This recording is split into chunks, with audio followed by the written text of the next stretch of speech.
jiruu fi jireenya.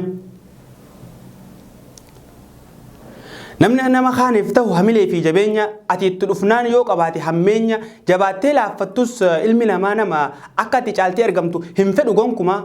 Hamtuu fi toltuun jiruu fi jireenya keessatti si mudattu kan beekuuf fakkeenya. Yoo hubannu malee sossoo'aa jiraatte waan hegereef tolu gaarii hamtuu goote hamtuu waliin hin waarre harkatti qabatte boodanii gaabbitaa hoggaa kuftee cabte. Wantoonni gufuu tahee direessu kuffisu qiwwaa ofii wallaaltee hamma ofii gad buusuu kan keessi kee laafaa jabaa of fakkeessu yookiin nama dubbii taatee dhaabbattee waa odeessu.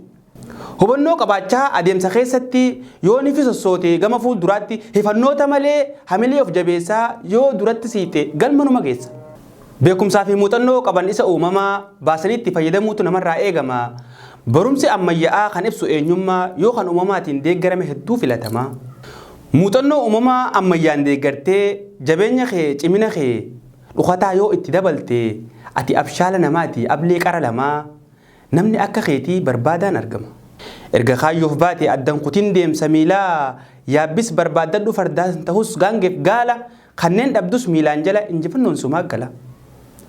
Karaan kun simbaasu tabbi kan kee gaara mee dura itti yaadi deemsa eegaluun dura siin je'ee cubbamaan cinqisitti haqaaraa suma gatantarsiisuuf xurree haqaatirra. Hin walaawwalee yaada kan kee tokkoomsi ejjannoo qabaadhuu kaayyoo tantee cimsi osooniif hin kaane bakka irraa deemtu adda baasii beeki galma itti ceetu. Hamilee buusu namaa kaayyoo tantee hin jaalatu waa xiqqoo isaa himtu akeeka irra jirtu sibooni maraattee waan akkanaan dhiiftu je'eeti si gorsa akka waan siif yaadu gorsa isaa hin fuudhin hamaan kee haa badu. Waan si gatantarsiisu kaayyoo tanteetirraa takkaaf gurran kennin adeemi fuuldura dadhabdee hifattus osoo abdiin murre gochaa fi jechamaaf akka garaan hirre. Mucucaatteen kuftu yoo hamilee qabaatte dadhabdullee tirachaa tabba gaaraa dagalfattee galma yaadde gahuuf tulluu baatee laga ceetee numa geessa gaaf tokko bakka karoorfatte.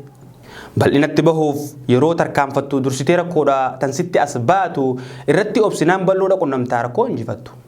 Mil'adhu halaala dura malee duuba laalin tarkaanfadhu irra dabri dadhabdullee hin hifatin hundumtinuu yeroo fi simmarsitus harkan kennin morodamaa deeme sumat gala injifannoon.